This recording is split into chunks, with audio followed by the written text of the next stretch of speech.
Saudo-vos a todos com a santa paz de Deus. Sejam bem-vindos a mais um estudo do nosso canal CCB Estudos. A paz de Deus.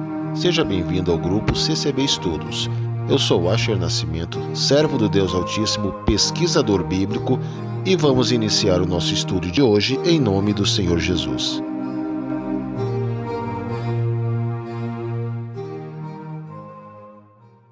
Bom, querida Irmandade, então o nosso estudo de hoje é: a letra mata?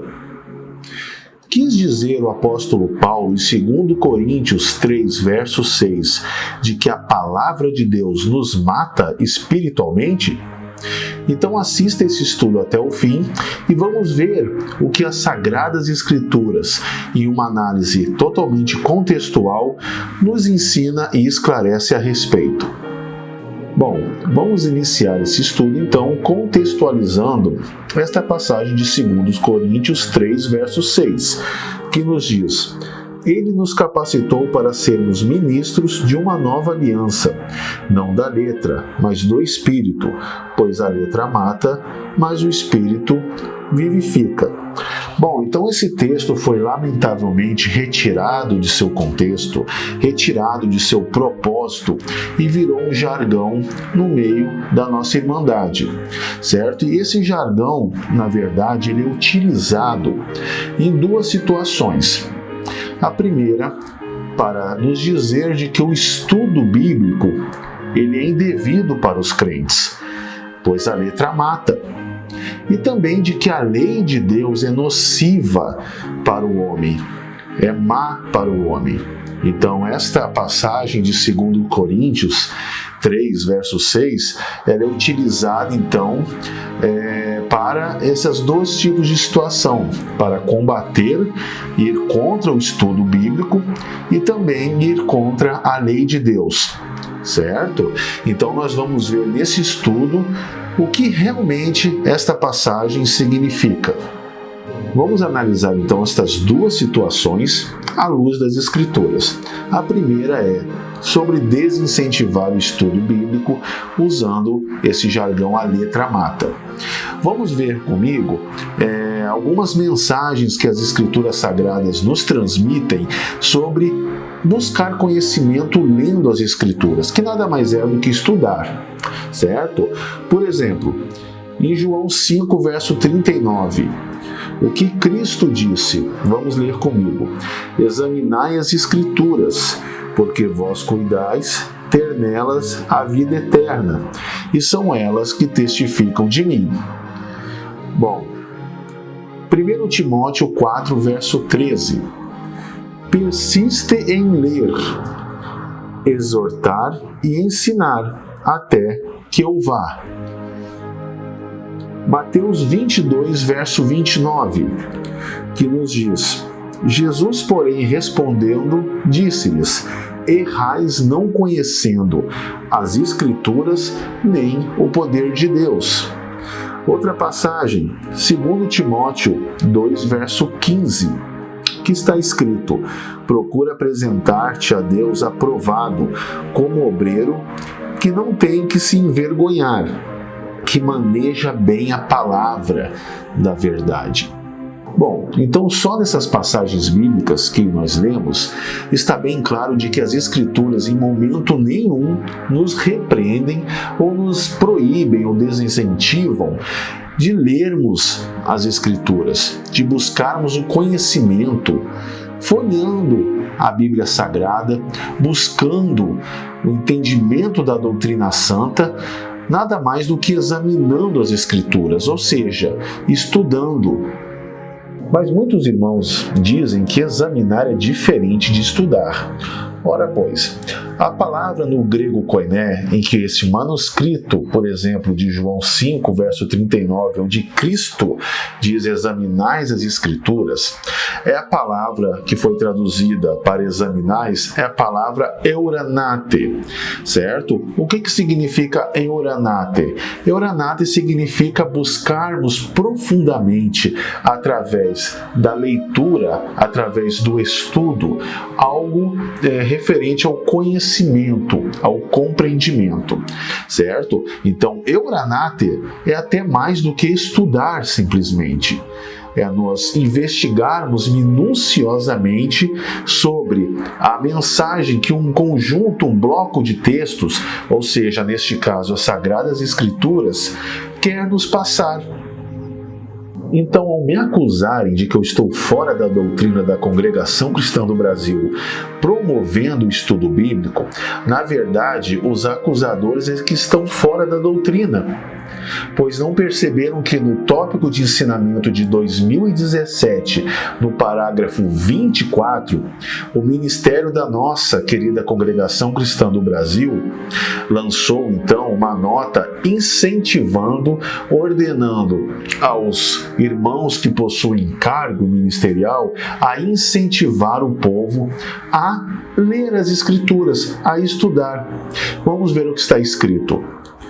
Pela leitura da Bíblia Sagrada veio um conhecimento para a salvação, pois nela está contida a palavra de Deus.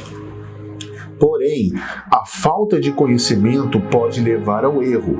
Por isto, quando o Senhor Jesus foi interrogado pelos saduceus sobre a ressurreição, respondeu-lhes: errais, não conhecendo as Escrituras, nem o poder de Deus. Então, o próprio ministério da nossa igreja, ele incentiva que toda a irmandade tome o costume de ler as Escrituras, de estudar. Então, querida irmandade, estudar não é fora da doutrina. Você ler as Escrituras de Gênesis a Apocalipse, buscando conhecimento da doutrina santa de Deus, não é fora da doutrina da nossa igreja, muito pelo contrário.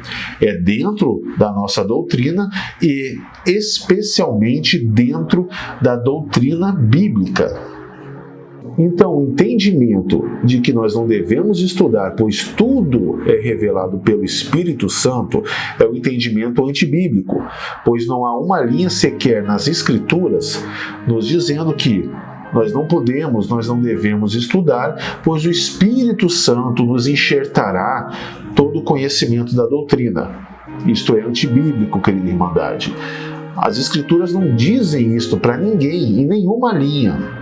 Pois conhecimento é diferente de revelação.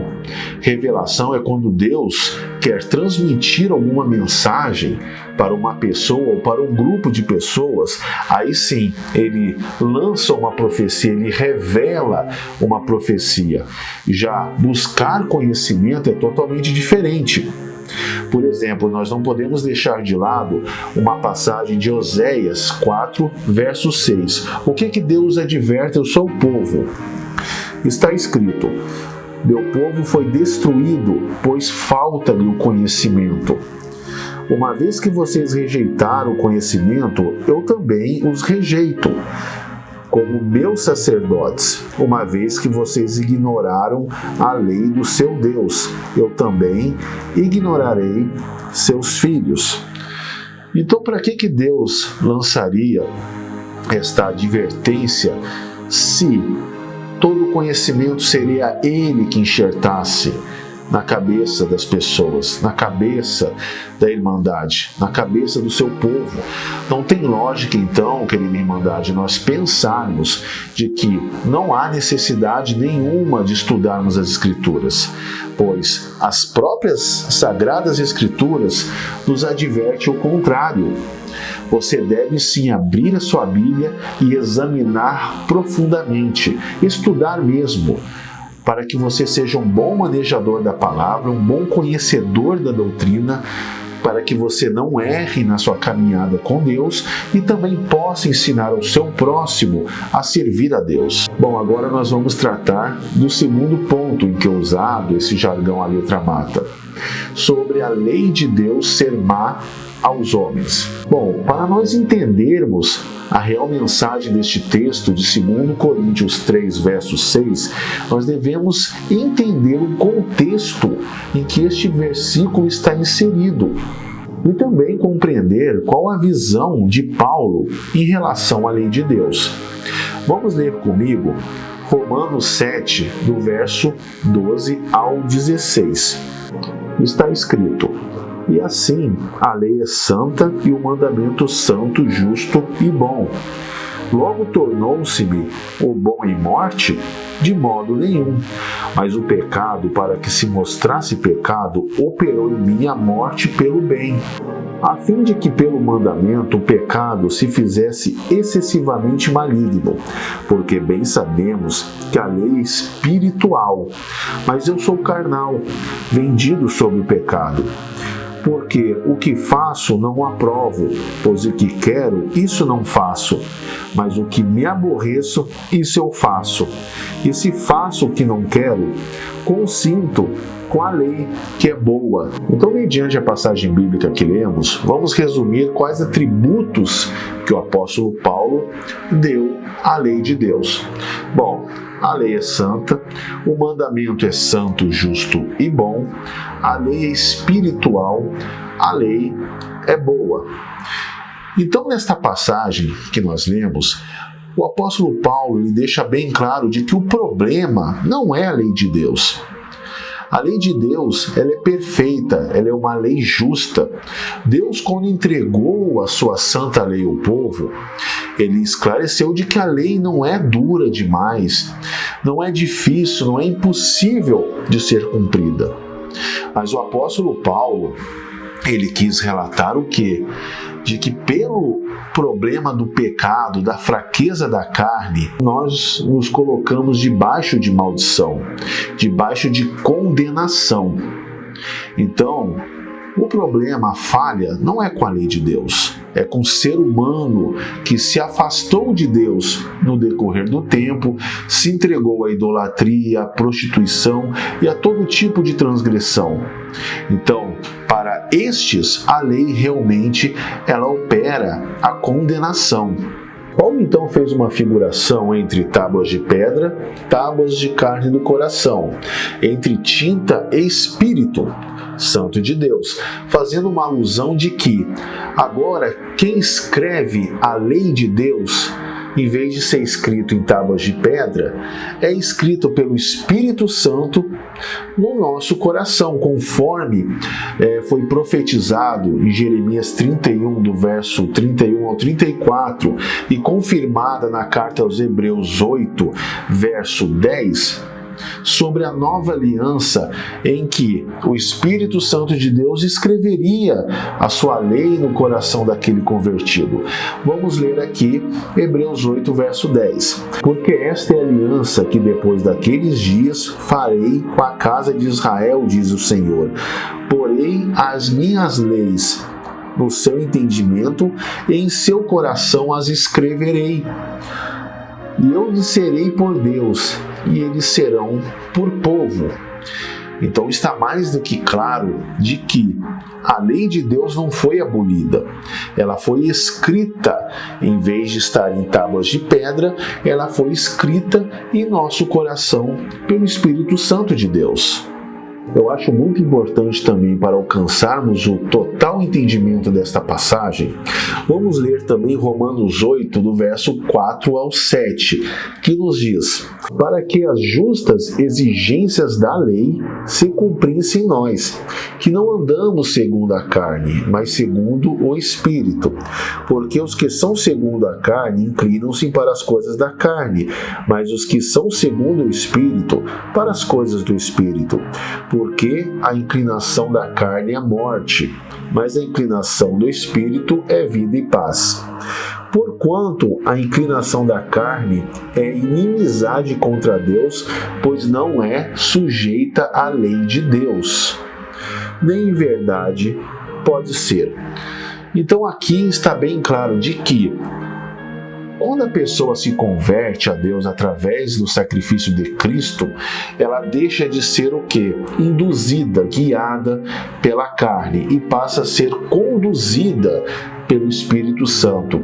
Aí o que acontece? As justas exigências da lei de Deus, ou seja, aquilo que Deus exige e é justo, começa a ser cumprido por nós. E aqui ainda fala: porque as coisas da carne é morte, gera morte.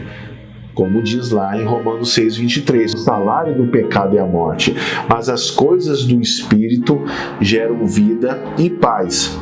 Continua, porquanto a inclinação da carne é inimizade contra Deus, pois não é sujeita à lei de Deus. Então não tem como estar mais claro esta passagem. Então por isso que a letra mata, na verdade.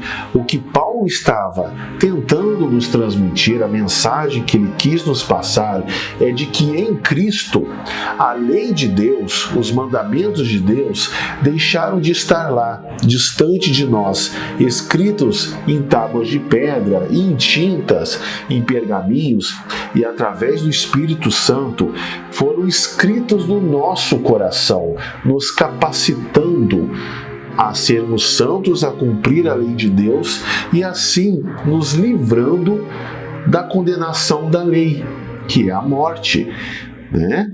No final dos tempos, aqueles que transgridem a lei de Deus serão condenados e sofrerão então a segunda morte, que é a morte eterna. Então, realmente, a lei de Deus, ela gera morte, ela gera condenação para aqueles que são guiados pela carne, que transgridem a lei, pois pecado é transgressão da lei de Deus. Então, realmente, no fim dos tempos, aqueles que não cumpriram a lei, ou seja, os mandamentos de Deus, eles serão mortos definitivamente, não terão mais uma segunda oportunidade de ressurreição e de perdão de Deus. Então, mas aquele que é convertido e que tem os mandamentos de Deus escritos em seu coração, esses sim terão vida e paz. Então, a letra, como quis dizer o apóstolo Paulo, não matará, pois o Espírito Santo de Deus o vivificou.